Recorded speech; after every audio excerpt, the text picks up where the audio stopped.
you've been anabolic since Yeah, 5 I don't know. It's just, I think I knew I was not That is going to be incredible. good at sports, so I just had to train for it.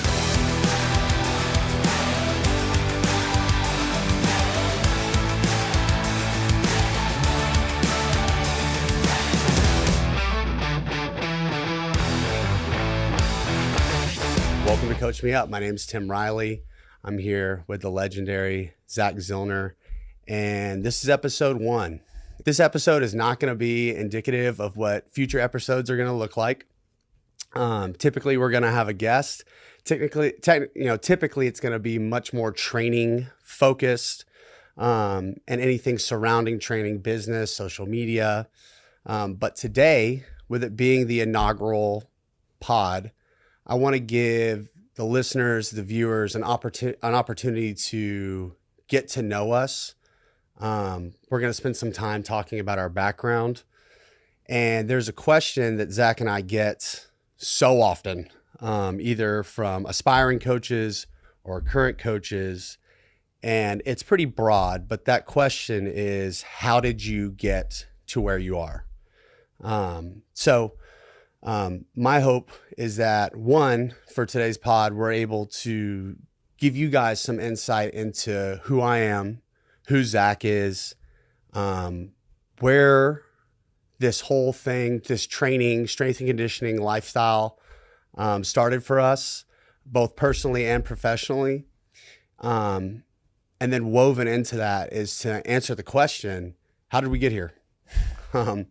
So, Zach, I think it's best if you start us off because I've already been talking long enough. Let's do it. I'll get on. So as far back as you want to go, and typically a reoccurring theme, at least I know for you and me, is like, I fell in love with training before I knew I wanted to be a coach. I don't know if that's your experience. Absolutely. So maybe start us back all the way to, childhood There Zach. we go. Childhood meathead Zach. That's right, dude. I knew what I wanted to do. So my mom actually got me into lifting. So when I was like in kindergarten or maybe before that, you grew up watching movies of like Conan the Barbarian or any Arnold Schwarzenegger thing. And I'm like, Mom, like, how is Arnold so freaking big? She's like, he lifts weights. Like, you know how mom goes and works out in the morning? Like, that's what Arnold does every single day. And I was like, well, I want to do that. She's like, cool. And so I remember being like 5, and she would work out every day at 5 a.m., go to this place. She'd have a trainer, and I was like, cool, I'm going to go with you. So she'd wake me up at 4:30 before school. We'd get in the car, go to this fitness studio. It was like one of those private personal training things where it was like a booth for every person. And I got lucky that the trainer there saw I had a huge interest. So he had like 1 pound weights, 2 pound weights, 3 pounds. And I'd be next to my mom in the morning, like ripping it out. And Dude, you've been anabolic since 5 years I don't know. It's just, I think I knew I was not going to be incredible, dude. Good at sports. So I just had to train for it. So I think after that, my mom took me like to the pediatrician for a checkup, and she's like, is it okay for this kid to be lifting weights? Like lifting weights stunts your growth and all this other stuff. And luckily my pediatrician was ahead of the curve, and he's like, here's what you need to do. Like, she got me a pyramid weight set, and it was like 1s, 2s, 3s, 4s, 5s. Mm-hmm. And the pink ones were the 1s, and it was like yellows were the 2s, all the like colors you don't want as a guy. Yeah. And then the 5s were blues. Gotta get to And so I was like, I gotta get to those blues. And so he made me kind of like a circuit that I'd go through. So I had to get like 50 pressing the dumbbells over my head, 50 squats, like all this stuff. And so like at first I couldn't do it. So every day after school, I'd be in there trying to get 50 in a row, blah, blah, blah. God, and then, screw 1 by 20. Right? Dude. 1 by 50. I was ahead of the game. So I do that. And then I'd have my mom like come and check my form. Yeah. And then she'd be like, all right, pinks are done. You're on to yellows. And I get back to work, doing it again. So I was a weird little kid. Like I like stuff like that. And like, my mom would time me like running around the house, like how fast could I run around the house while she's making dinner. And I'm sure she'd make up times calling them out the window. Sure. But I remember just being at a young age, just like killing myself, doing sprints in the backyard, climbing things, like all this weird stuff. I'm sure our neighbors are like, what the heck are they running over there? And then I got fortunate enough where my parents let me play sports. So my parents growing up never played sports. Came from big families. So it was like, you work at a young age, sports are a luxury. You don't get that luxury. So the cool thing that I got instilled with was like hard work. Yeah. And so it was like, my dad caddied on golf courses when he was like, 8. My mom did various jobs like that as well. And so it was like, hey, work ethic. So were they very much so like parents, like we walked uphill both ways? absolutely snow and you have it so easy. And I was like, well, I'm going to make mine harder by lifting these weights and everything. Exactly. Throw this pink dumbbell at you. Exactly. Which was good because there was no pressure of like, my dad was never like coaching me on like, I didn't play well during a game because he had no idea what was going on because he didn't play basketball or football or any of the other sports, which was kind of a luxury for me. So growing up, I was always lifting weights in my basement and whatnot. And then when I get to high school, you have summer weights. Yeah. So I was like, this is sweet. It's strength conditioning. I get to actually go and train. And so I would come in the morning with a freshman, do that. And then I had so much fun. I was like, is there any way I could come in the afternoon with like the upperclassmen? And they're like, sure, whatever you want. So I'd go to weights like twice a day. Dude. And I got so into lifting. Like I love that because you could see like week to week, especially at that age, like you get stronger every time you come in the weight room. 100%. So I was like, this is awesome. I played the traditional like football, basketball, track. I ended up playing rugby in college. But where did you play? University of Kansas. Nice. And so basically found that I like training more than the actual games. So I think that's the first sign that you're a strength coach. You actually like conditioning and practice. Like I love the process of practice. I love the process of conditioning, all that kind of stuff. And so I hated the games. I was like, God, we could be training right now or something. And part of it was I was a mediocre athlete at best, but I was like kind of the annoying kid where it's like, he shows up every day. He works hard. Like we're going to have to play him. So that's kind of how I found my niche of like becoming a captain and eventually like being the hard work guy that you could count on all the time. And I had no idea that it would take me into this career. So I was thinking, I'm going to go to college, get my business degree and then sell stuff or who knows what regular people do. Yeah. And I was working at my mom's office. Her receptionist, I think, was on leave for like, she had a baby. And mom's like, hey, instead of doing construction work with your dad this summer, you're going to be the receptionist because we don't have anyone to do that. And I was like, well, it's air conditioned, so whatever. Yeah. And I remember sitting there and people every day like, what are you going to do in college? What are you going to do? And I was like, I want to train athletes. And they're like tape ankles or like be a trainer. I was like, no, like lift weights, all that kind of stuff. And that wasn't very much out there at the time. And I got lucky that one day, one of the people that worked there, she was like, oh, no way. Like my brother-in-law does that for North Carolina men's basketball. I was like, give me his email, give me his phone number, whatever. And so shoot him an email, and this will come full circle in 30 minutes when I'm done talking. But shoot him an email. He tells me he knows a strength coach at the University of Kansas where I was happened to go. It's like 40 minutes from where I grew up in Kansas City. Mm-hmm. So I emailed the assistant strength coach at the time, Arnold, and I was like, hey, I'm a senior in high school, would love to come shadow you for a day. And he's like, sure, man, come up. So I showed up, had my resume, not even sure what was on it. I wore a suit. Like I was ready to get this internship. Let's freaking like go. I was like game plan. They say dress for the job you want. They didn't know that meant sweatpants and, exactly. and a shitty t-shirt. So I show up in a suit and I was like 17 and this guy's like, all right, you got a suit on. I was like, yeah, it's an interview. Gotta look good, play good, Deion Sanders thing. And so I toured the facility and I was like, when can I apply to intern? He's like, you got to talk to the boss. So that was Andrea Hudy. So she was the head of Olympic sports at Kansas, and then the head of men's basketball. So anyone that knows anything about basketball, KU's like the creme de la creme of basketball schools. So once again, lucky that I, got into a school that was super good at basketball.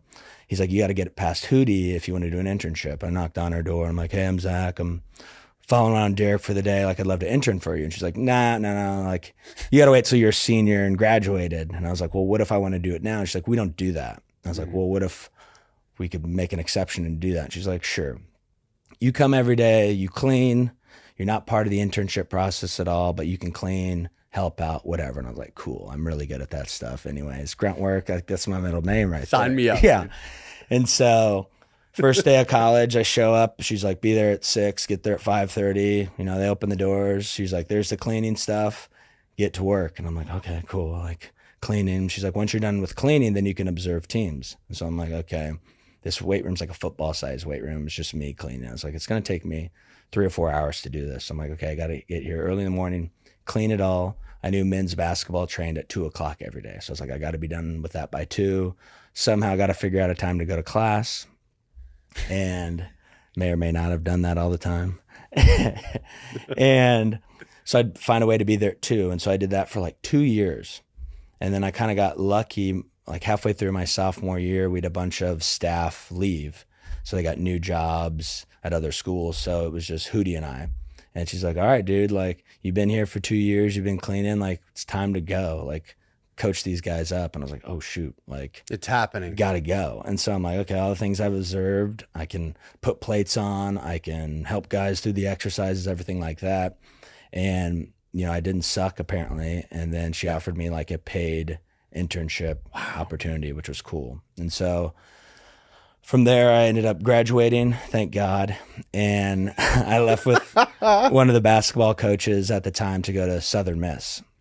Southern Miss was in Conference USA at the time, so way smaller, way less resources than Kansas. So came to Southern Miss, I was like 22, 23. I had men's basketball, women's basketball, and volleyball. And I also was in charge of a GA. So it was like a lot for a 22 or 23-year-old. Dude, that's a lot. Your first go like that? First go. So it's like I show up and I've had teams on my own at Kansas, but like there you have like the backstop of like if Hudy endorses you, you're good. And so I go to this new spot and the head men's coach hired me, so he's good with me, but like the women's coach didn't hire me and neither did the volleyball coach. So I'm like, okay, how do I manage 3 teams? The weight room we had was probably the size of 2 of these studios, like super small. We had like 2 racks, set of dumbbells.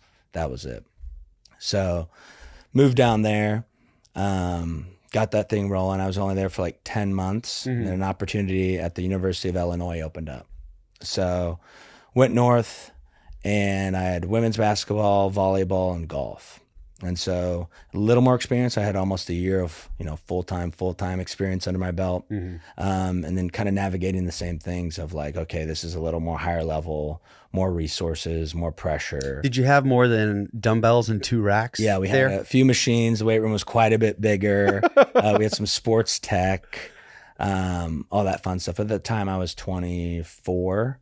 And so still like very green with everything. But I was like, I'm going to put in the time. There's also other really good assistant coaches there. So it's like, okay, once I'm done training with my teams, I'm going to watch these people who've been doing it for 10 plus years, how they run their teams, what their thought process is through everything. So it's constantly like almost in this intern mindset of like, I need to learn as much as possible so I can be prepared and present that to my teams. Real quick. Yeah. So when you mention that, because that's something that I share with you is a perpetual sort of intern mindset where I always felt compelled to continue to learn, to continue to get educated. What's the driving force behind that for you? I think the biggest thing is like I felt not imposter syndrome because I feel like that's overused all the time, but I just felt like the more you learn about a certain field, the more you realize you don't know anything. Yeah. And so you'd get all this information. By that time, there wasn't that much stuff on the internet. So it wasn't like mine was going all over the place, but I would see other coaches execute things more clean than I was, or like go through a group more seamlessly than me. And I was like, well, obviously that's reps, but how can I, close the gap on those reps so I can eventually get somewhere bigger and better? So I was there for about 1.5 years, and then Hudy called me and she was like, hey, job opened up at Kansas, my dream school, alma mater, hometown, back with all my buddies and everything. So I was like, sweet. It's my last stop at 26. Like I did it. Like you usually don't get to pick where you want to live.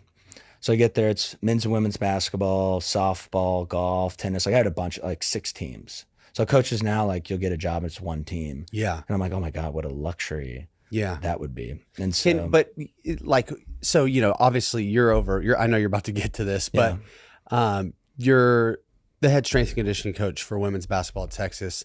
But quick rabbit hole here. Can you talk a little bit about how working with all those other teams impacted the coach you are today? Totally. I think like anything we do in life, whether it's coaching or business or sales or cooking or whatever, like it's reps. Yeah. So the more time you can get coaching athletes, like if I always tell interns, like don't come and intern for me unless you've done an internship somewhere else, because you have 15 people to coach and I'm probably coaching the majority of them. So the amount of times you getting reps is going to be limited. So if you can go somewhere, when I was an intern, I would work track and field. So it's like you have 100 athletes, one full-time strength coach, and then an intern. So it's like you're going to have to lead some of those groups just because of the nature of the overlap, all that type of stuff. Yeah. And the cool thing with being exposed to so many different athletes is you'll have athletes along your way that remind you of other athletes that you've had. Yeah. And you're like, okay, this athlete, Regardless of sport. correct, had this build, they had these kind of injuries, or they're really good at these type of lifts. Like maybe we should just lean towards that way.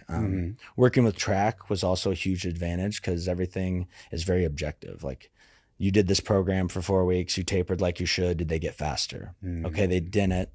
Was it stuff they're doing on the track? Was it stuff they're doing in the weight room? All these other factors. So you can kind of go and see, you know, if your training program is actually working or not. I think with court sports or field sports, like a lot of that can be hidden if like you just got hoopers or guys that can run really fast. The skill can cover up Correct. some of that stuff. Correct. And Or a so lot of it, I should say. I kind of like the objective nature of track with that, but the opportunity to get so many reps at like such a young age, like kind of armed you for being able to like develop your coaching voice. Cause if you're in charge of a smaller group, it gives you a little bit of time to be able to communicate and talk. My first team ever that I had as an intern was cheer and dance. And so it was like, Wait, time out. Yeah. Your first team ever was cheer and dance. Cheerleading and then the dance team. Okay. And so you'd have like 60 athletes at 6 a.m. It's like, okay, how do I get 60 athletes who've never lifted before to like lifting, not get hurt, stay out of everybody else's way, like also get treated with the gold glove treatment like you do everybody else. And so that kind of gave me, it's a low risk. Like if, you know, the cheerleaders aren't in shape, it's not going to lose a national championship or anything like that. So it gives you a chance to program for a smaller population with less risk of, you know, getting fired. So it's kind of one of the things like, how can I communicate to this big group? And you kind of get your coaching feet underneath you. And then by the time you have, you know, a team where there's a lot of pressure, a lot of stuff on the line, like you have a sense to be able to like command the room. And I think a lot of coaches, they're so good at knowing the book stuff. Yeah. And you ask them to lead a warm up and it's like, oh my God, like I can't do this. And I was the same way. Like the first time I ever had to lead a warm up, I remember Hudy was like, you're leading the women's basketball warm up. And I was like a sophomore in college at the time. I was like, oh my God, so nervous. Yeah. And you just kind of have to put yourself in those situations where it's like, all right, this is the first time I'm going to do this. Probably shouldn't be well or good, but I'm going to do it to the best of my abilities and I'll get feedback after that and hopefully learn from it and get better. Which is exactly what we're doing with this podcast episode, by the way. So, you know, continue. So you're at Kansas now. I was at Kansas. I thought that was going to be my last stop. It was like my dream, essentially. Like I got to work with Hudy again, which was like, if you can find a really good mentor and someone that's been doing it at a high level, like that's what you should be looking for in an internship, not necessarily a big logo or anything like that. Like find someone who's been doing it at a high level for decades and then learn from them, be a chameleon, like absorb everything they do and try to formulate that into how that fits with your personality and style with everything. So I was like, cool. Back with Hudy, we're working full time together. Like, this is awesome. And after like not even a year, she came and knocked on my office and was like, hey, Texas women's coach, she wants to interview you. I was like, oh, well, let me think about it. She's like, no, you don't understand. Like, it's Texas. And I was like, okay. And she's like, your interview's tomorrow. Get your suit, get your resume polished up. You're going. I'm like, oh my God, like I just got here. Okay. And so I went down to Austin, interviewed well, apparently, got the job and was on the road the next day. And so show up at that time, it was just women's basketball. This was definitely the most high pressure situation I've been in, as far as like, you have 15 people, this is your area, like you're directly responsible for everything good and bad that goes on in this space. Yeah. And so we had so many resources, and the idea of at Texas, it's like they give the coaches everything, and then on your end, you need to succeed. And so that's where that pressure lies. Like second place isn't good. If your team isn't finishing the top 10 every year in the nation, not in like your region or whatever, like in the nation, then you're kind of on the hot seat, which is like good and bad. Like Sure. it makes you really like sharpen your sword and go to work every day like you're trying to win a national championship, because that's the standard. If you look at any of the other sports there, like there's like Olympians, national champions everywhere. And so it's like if you aren't a team in that top 10, you kind of feel like a loser. Yeah. And so it kind of motivates you, to get to a better spot. And then moving on, I've been here, this started my 7th season. I've had the opportunity to work with Hudy, came to Texas for a year, so I got to work with her again. And then Corey Schlesinger is here right now. And so anytime I find really good coaches that like want me to help out or observe, like I'm all about it. So when Corey got here, he's like, yo, can you help me get this thing kind of rolling? I was like, absolutely. Like another awesome coach to look and learn from. And I think too many times, like you kind of get stuck of like, I've been doing this for almost 10 years. Like I know what I'm doing. I don't 100%. need to Sure. take time and work with this team. But like just in the short 8 months that Corey's been here, it's like helped me fine tune what I'm doing, rethink what I'm doing. It's great to have like a sounding board of like, here's this athlete situation. Have you ran into something like this? What would you do?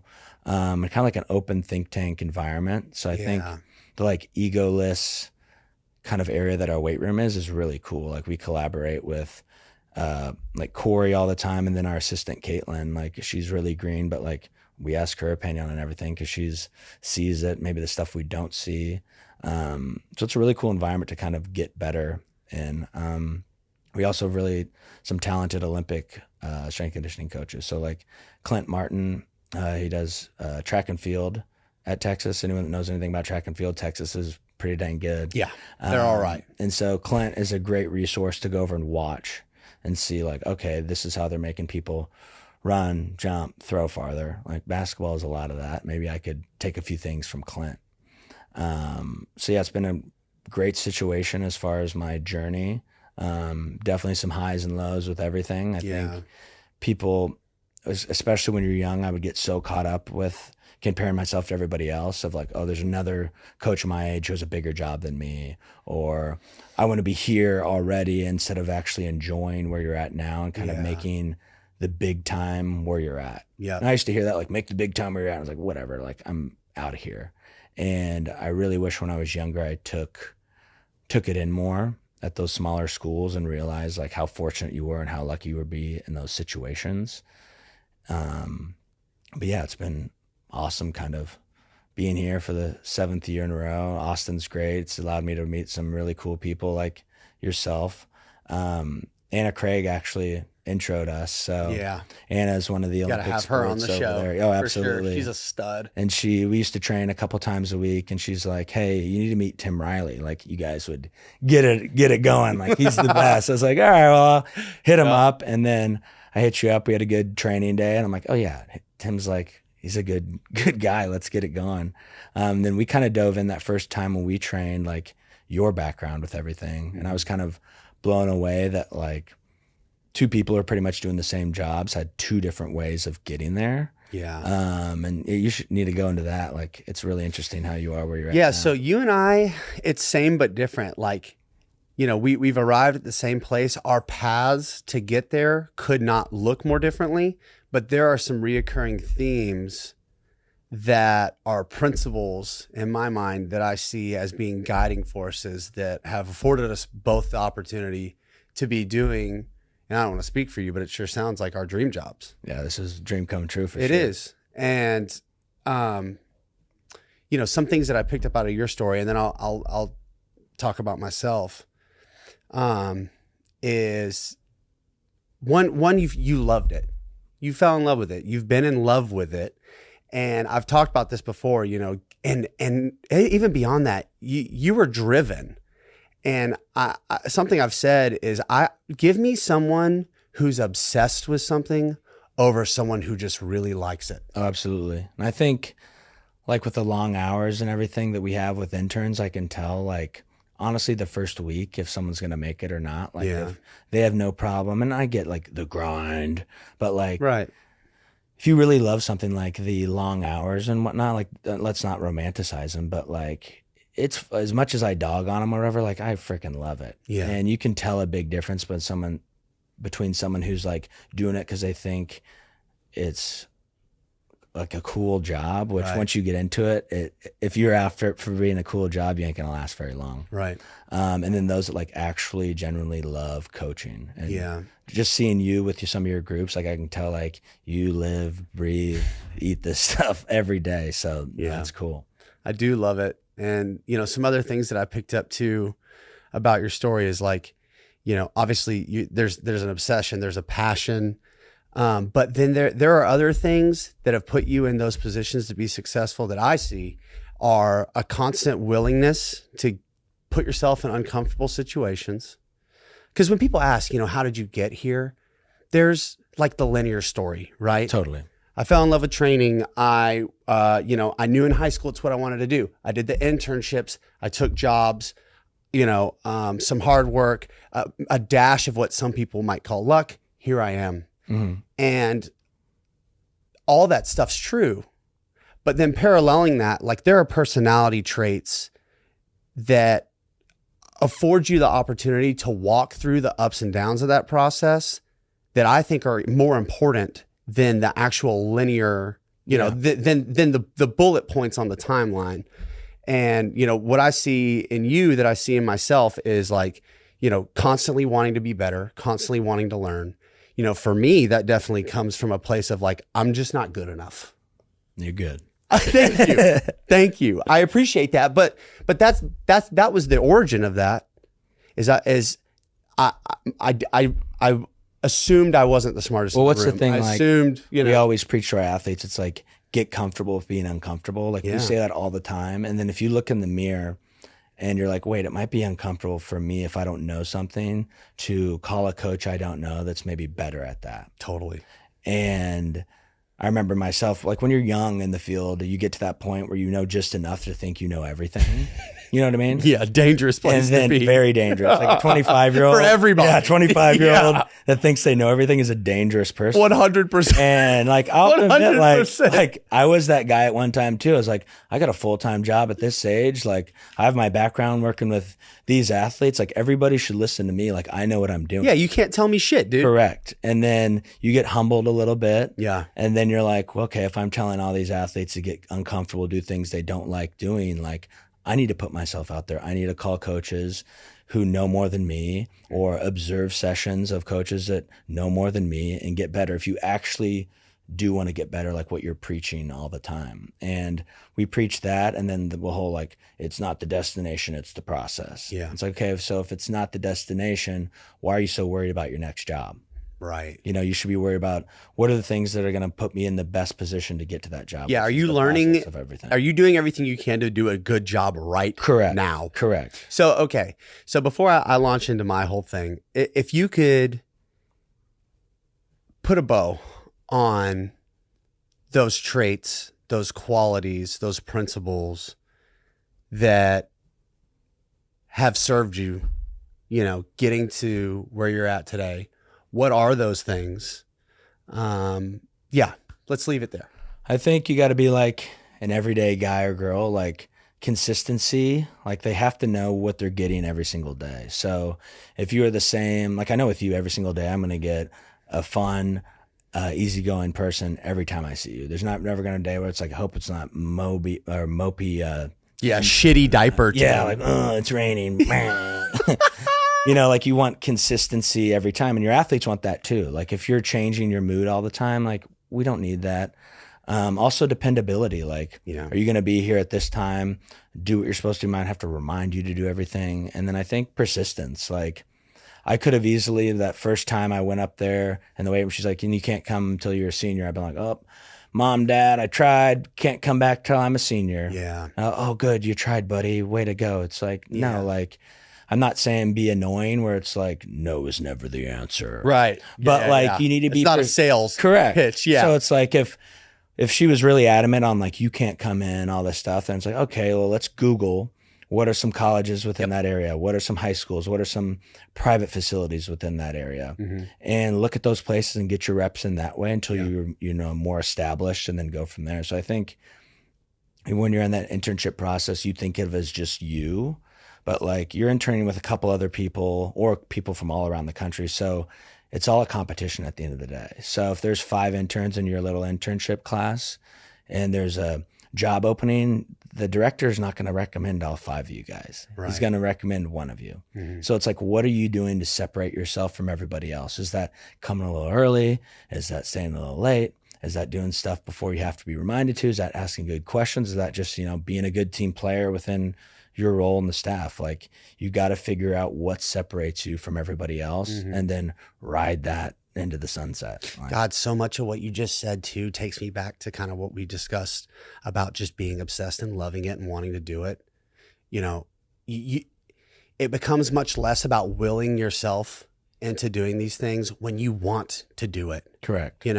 It's like a relationship. When you first start dating someone and they're putting in effort, you can usually tell Totally if someone else is into the whole thing, right? But if they're taking 6-8 hours to respond to the text, or maybe it's the next day, or you're getting short responses, you can pick up pretty quickly. Like, you know what? Maybe this person isn't that interested, and I need to hop back on my dating app or whatever. Well, it's easy to see. Like, and I always joke, like, your interview, like, you're basically, when you're an intern, like, they're dating you or whatever. So you need to show up like looking like you're that. So I tell my interns, like, it's head coach mentality. So you should show up every day, pretend I'm not even here. So if you were in my position, how early would you get here before a session? How early would you set up?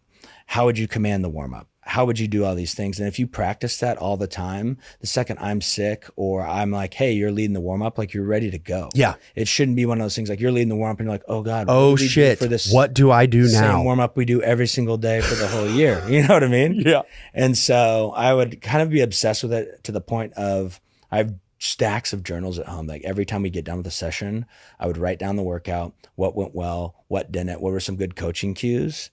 And then I would revisit those the next week and the next month. And I didn't realize at the time how much valuable those would be when I was on my own. Yeah. So I would go through it and be like, what did she say when we had this tough session? Okay, go back. Okay, yeah, that was really good. Like, these little nuggets that, like, you hear and you're like, okay, that's good. But, like, if you write them down, and, like, it's like kind of like studying your film for strength coaches. Like, you should have something. If you are an intern, you should have a question about every session, because you don't know it all. And even if you do, like, there's so many intricacies of, like, why a coach did something a certain way or that. And the more questions, the more engaged you are. It's just going to arm you for it when, like, you don't have me as a crutch when you go to your next job. Yeah. Which is cool. Yeah. You have more autonomy. Exactly. Let's get into how you started. Sure. Speaking of people saying no to you and everything. So you couldn't do it. My story, same but different. Very different in a lot of ways. I did not love training ever. Now, what I did love was sports, though. I liked playing. I started off with jiu-jitsu. I was good. I won a few national championships as a kid. I say that because back in the early 90s, jiu-jitsu wasn't cool and the talent pool was very small. Okay. Hey, I don't know that. But I loved it, and my ability to tap into something, obsessively was apparent pretty young. And first it was jiu-jitsu, then it was basketball. I watched Michael Jordan play basketball and I was like, I want to be Michael Jordan. Yes. From sun up till sundown, this little ginger kid, I'd get so fried from the sun and I'm just doing the 3, 2, 1, step back, fade away, tongue out, the whole deal. Okay. So I fell in love with sports. I fell in love with being active early, but the hard work piece, not particularly, that's not what I leaned into naturally. As I grew up and as I got older, basketball became like my main love. Getting into middle school, started playing football and stuff. In fact, I remember I wanted to quit because practice was so hard. And my dad, a gift that he gave me was I remember I was crying in his car and I wanted to quit. And he said, "You're not fucking quitting. You're going to go back down there on that field and you're going to finish what you started." And I hated him for it at the time. I was crying. Yeah, I mean, I'm in seventh grade. I'm crying like I'm 5, dude. And he wouldn't let me quit. And I'm so grateful for that because I ended up playing, through my sophomore year, and which is a good time to sort of transition into, there's like my life leading up to sophomore year, and then things really kind of get crazy and really convoluted after that. So, it's hard to separate training and, my personal life and, what it was like for me growing up. So as quickly as I can, I'll try and touch on that stuff. Parents were divorced. Father had serious drug addiction. And our house was constantly chaotic. They split when we were young, and there was never a lot of stability. There was never any real stability. And me and my brother kind of survived our childhood would be a way to explain it. There was, there was a lot of abuse, every form. So you can, use your imagination. And by the time I was 12 and 13, I started getting arrested regularly. I, smoked weed for the first time and got drunk for the first time on my 12th birthday. That changed my life forever. I was the kind of kid when I was wild. Yeah. My mom bought me a 6-pack of daiquiri, woodchuck daiquiri on my 12th birthday. Dang. My buddy drank half of it. I drank 5 of them. Okay. So there's a half of one left. I drank 5 of them, and I drank them fast, and they tasted like shit. And I asked my buddy, I said, why didn't you drink all yours? He said, because it tasted bad. Mm-hmm. And I said, give it to me. And I drank the rest. Yeah. That is the perfect, he was a normal person. Yeah. I was working with something different, which I later found out was addiction. Yeah. I loved the way that made me feel immediately. And if you had met me in kindergarten, you would have looked at me and be like, that kid needs a drink. Jesus. Someone give this kid, someone give this kid a whiskey and Coke. My life changed. That was a big milestone for me. And, I love sports. I was good. And what I heard my whole life, I was always late to class. I didn't do my homework. And school counselors, teachers, people always tried to intervene, and they did their best. And the conversation would go something like this: Tim, you're so smart, allegedly. You're so talented. You're whatever. We see something in you that you obviously don't see in yourself. You could be so great if you just applied yourself. And what they didn't know, and what I didn't really know, is, when they would say that, I would say, I fucking want to do better. Yeah, I'm not trying to do I want to be better. I didn't have the skills. I didn't have the tools. And, I wasn't in a place where life had beaten me down enough, evidently, where I was willing to really take a look in the mirror and make some changes. And that didn't come till much later. And eventually I got kicked out of school. I couldn't play on the teams, that happened first. I'm kicked off the teams because my grades. Then I got kicked out of school. The new school I went to, I dropped out of that school, focused on partying. And then my life, the only thing that was left was partying, drinking, doing drugs, selling drugs, and working out, and I never thought working out would be a big part of my life. But once everything fell apart, all the structure I'd always had, what little structure I had with school and sports, I found that I could always return to working out. And it became my North Star. It became my safe place. Mm-hmm. That, and I wanted to look good because I wanted a girlfriend, so it was a double, fair enough. It was a win-win. And from the time I dropped out of high school, I didn't graduate high school. I got my GED. That following semester, I tried to go to community college. It didn't work. My life was, at this time I didn't know it, but I was in the full grips of alcoholism and drug addiction and living that lifestyle. And there were a lot of jobs that I started and got asked to leave. There were a lot of relationships that I really wanted to work out that could not because of how I was showing up. And basically, I continued on that way until I was 25. And one day, I I'd stayed up later than I wanted to again. I'd gone out drinking when I said I wasn't going to. I was definitely going to miss work again. And I just had this moment, like, the rock bottom moment. And I knew that if I didn't change everything, nothing was going to change. And I was going to end up dead or in jail, like a lot of the people I'd grown up with and around. And fortunately, that moment was the catalyst for change. I went to rehab, moved to South Florida, and my buddy got me a job working at a gym. No way. And this is where it starts. I'm working in sales. Didn't know that. I just needed a job. Yeah. Had no car, no phone, no money, living in a halfway house, trying to get sober. I'm a 25-year-old, 12-year-old, emotionally. And I started selling personal training, was good at it, hated it, was miserable because I knew I wasn't helping anyone. Yeah. In fact, if anything, I was ripping people off. Yeah. And then I got an opportunity to work in drug and alcohol treatment. And my job was a mentor for these young men. And, I had 6 months, 7 months sober, and they had 2 days. Yeah. But, you're ahead of them. I'm ahead of them, and I've got a little experience. And I would take them on outings, and one of them was the gym.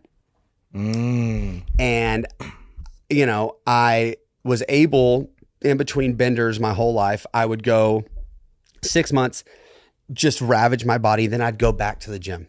I'd find a way to make it back. And it always stuck with me. And then in sobriety, early sobriety, if anyone listening to this is sober or knows anyone getting sober, the gym becomes a staple pretty quick. You got to start to fill your time with other stuff. And I was able to show these young guys how to work out, what to do. And it was really rewarding. And, I arrived at a place where I saw that I had an opportunity to do something that I liked that could pay me well enough that it made sense to give it a try. And I decided to get a personal training certification. It was like a year-long technical school type thing. And a lot of what requires you to get sober are some things that I've used in my life in training. And one of those things is getting a mentor, someone who's been there and done it, who's living a life or doing things the way that you aspire to do, and then being humble enough to ask them to show you how to do it. And then on your end, showing up and doing the necessary work to meet those standards to make that happen. And from the moment I started going through that certification process, I sort of leveraged this experience I had in being able to turn my personal life around into my professional life, where, much like you alluded to, I would find people, coaches, who were where I wanted to be, that I thought had something I didn't have that I wanted. And I would go to them and say, hey man, I admire XYZ. I want to learn how to do these things. I'm willing to do whatever it takes. I'll rack your weights. I'll show up early. I'll stay late. I'll help with your bookkeeping, whatever it takes. And Find a way. I'll find a way, dude.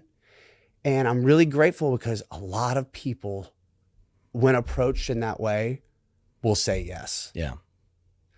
And getting that first certification, there was a guy, his name was Marco.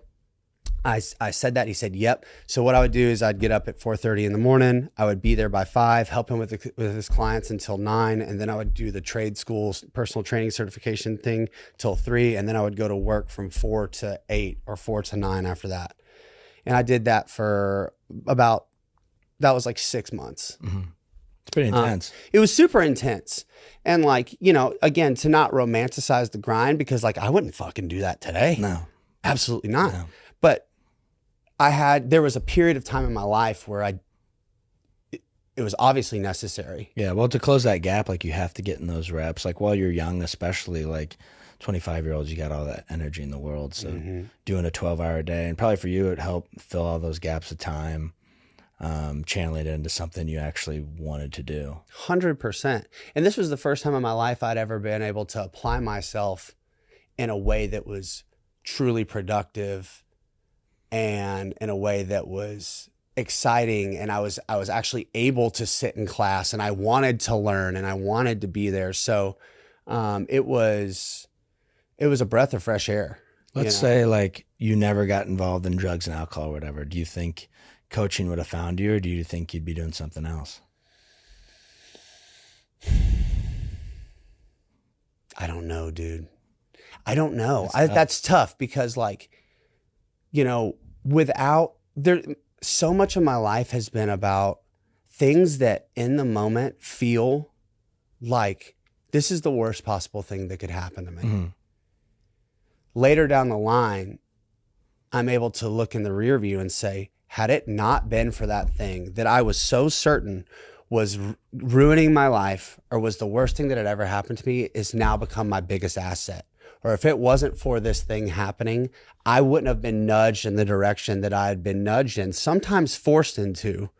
You might not have been able to have, hitting rock bottom kind of forces you to dig yourself up.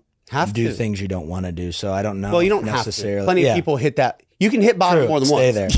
Yeah. So like, I don't know if necessarily, if you had everything going for you, if you would have done the get up at 4:30, work for this guy, go to school, work again. Yeah. And at that time, we were pregnant with my daughter. So, I'm newly sober.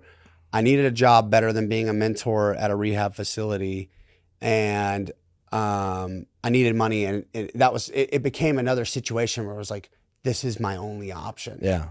Fortunately for me, like, my only option was something that you love doing. I ended up, and I didn't even know how much I loved doing it till I started doing it. So I finished that certification, and then from there, but through that experience, this fire was ignited in me where I had the formula, I had the playbook. I could do my certs, my seminars and stuff on this end and get the theoretical knowledge and things that I could nerd out about and obsess over and gnaw on and chew. But then on the other end, I understood that all that stuff pales in comparison to practical experience, to being hands-on. You got to stand on the firing line. You have to actually be there and do the thing if you want to be good at the thing. It's a crazy concept. It's amazing. Specificity applies to everything. Almost everywhere. Yeah. And my career has essentially been a series of those same examples where I have gotten to a place where, I've worked with someone, I feel like I've reached a limit, and I want to see what's next. And the next thing that interests me, I'm able to throw myself into that and attach myself to someone who's willing to take me on so I can learn and get that hands-on experience. And, there have been times where it hasn't always gone the way I wanted to. Like, I haven't been able to do that. Mm-hmm. But as soon as I could return to working with a mentor, working with another coach, all the while constantly trying to put myself in a position to work with the demographic I wanted to work with. Initially I just wanted to work with Gen Pop. Yeah. Train people. And I found out real quickly, I was like, this sucks. I mean, don't get me wrong. Pros and cons. Pros and cons, right? Yeah. But it didn't really, get me going. Yeah. And I got my first athlete and I was like, oh, this is it. This is my jam right here. And then the problem became, how do I bridge the gap between where I'm at right now and where I want to go. Ultimately, the goal for this podcast today parallels a lot of what we've been talking about, which is like, you got to jump in with both feet, even if you feel like you're not ready. I feel like, we are. This style of conversation is, we're laying the foundation. I'm excited for the future when we're able to use this experience and this strength and the stuff that has shaped us into the coaches and people we are. And then we are able to bring people in outside of our, circle and immediate impact and hear their versions of that and what makes them great and what gets them going and how they did it and how they got there. So abruptly, we're going to end the first episode of Coach Me Up. If you took the time to listen to this, I appreciate you. It's going to be a wild ride, but, today's episode is not going to look like episode 10. I can promise you that.